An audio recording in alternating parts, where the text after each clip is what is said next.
Hey, Gyi, how many of your clients have an annual plan for 2023? How many of them are building that out? I have to be honest, I don't know the direct answer to that, but I will tell Okay. you that that's something that we preach internally to have that conversation with clients all the time. It's so important. Okay. How many of yours are? All of them. All of them. Good So, job.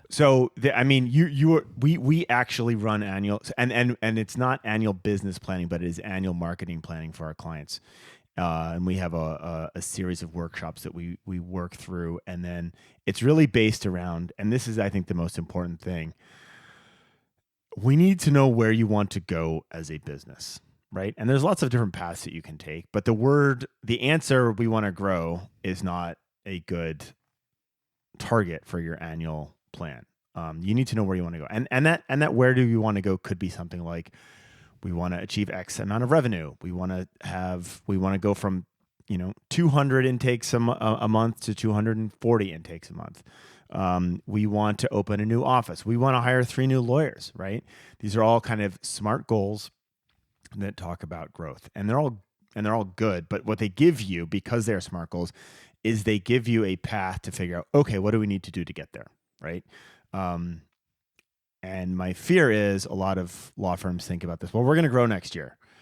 Well, how much? Bigger. How much bigger? Bigger than we are today. Where are we today? Well, I'm not really sure, right? And that's not an annual plan. So I do think you need to start with very, very specific business metrics in order to achieve that. Agreed. And I'm a big, we run Traction. I encourage people to check out Traction. It's, I kind of think it's just a framework set of tools, but it's kind of like, use a sports ball analogy. It's like a type of offense you can run.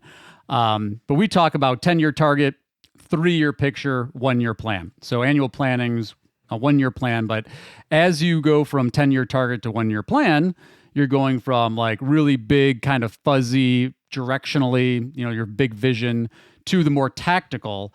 And again, if you think your practice is a business, which by the way it is, unless you're doing it as a hobby or it's purely pro bono or stop it. um, then you need a plan. You need a plan, and in fact, we even go shorter clip than that, because when it gets really tactical within the 90-day world. But when you're planning, yeah, like Conrad mentioned, you should be evaluating where you were this last year, whatever those metrics are going to be. You should have a scorecard, right? What are the key? We're going to talk metrics in a second. And then how are you going to improve? And that's the thing too, that I'm sure Conrad faces, because we talk about this all the time. But if you can have a huge vision. You can be like, I want to be the dominant personal injury firm in the state of Texas. But how are you going to get there? And are you going to support that with the time and money it's going to take to actually make that growth? And is revenue even the right metric for you, right? Yeah. That's what planning does. And then you get that plan in place, and now you go execute, and then you measure, and then you do it again. So, as a bit of an aside, we would love to hear from you if you have implemented Traction at your law firm. It's built on the book Traction by Gino Wickman. Quite the rage in some within some law firms. So I'd love to hear from you if you've used Traction. That might be an interesting conversation for us to have. The other part I think that's really important, Gyi mentioned having a 3-year plan, which is helpful. If you just kind of do 1-year plan to 1-year plan to 1-year plan, it's a little bit undirected.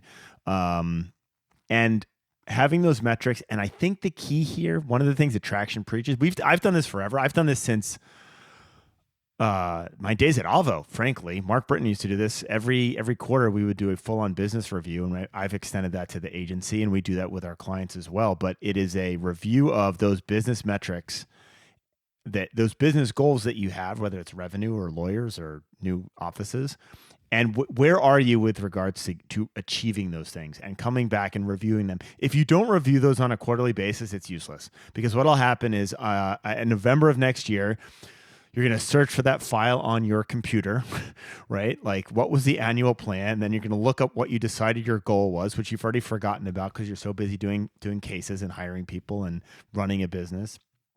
And then you're like, oh, we're nowhere near where we wanted to be because we haven't looked at it. And so that kind of goes back to the importance of the written plan and those regular quarterly check-ins. So what else do you think about from an annual planning perspective, Gyi? Like what are the key things that you want to know about a law firm when you're handling their plan for next year?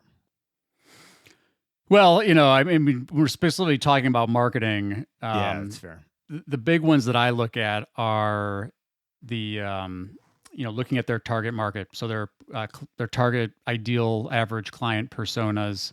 Yeah. Are those right? Is the positioning right?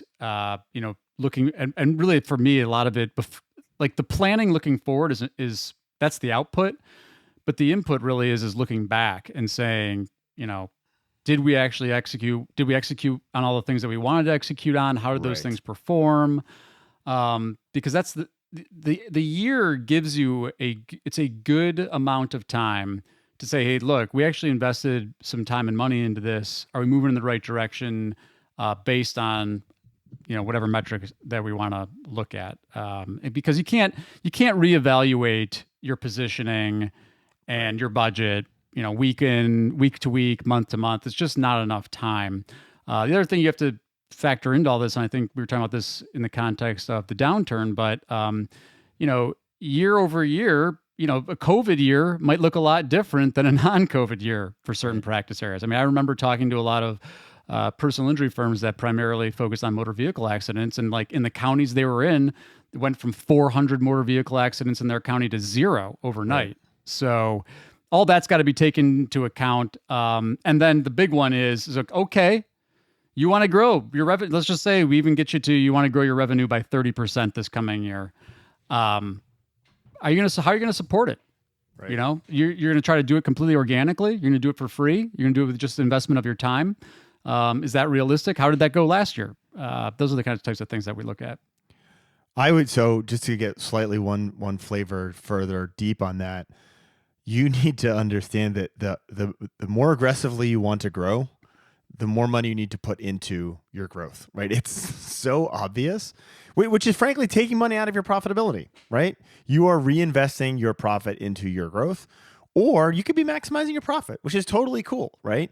But those two things, there's a long-term and short-term side to this that work against each other.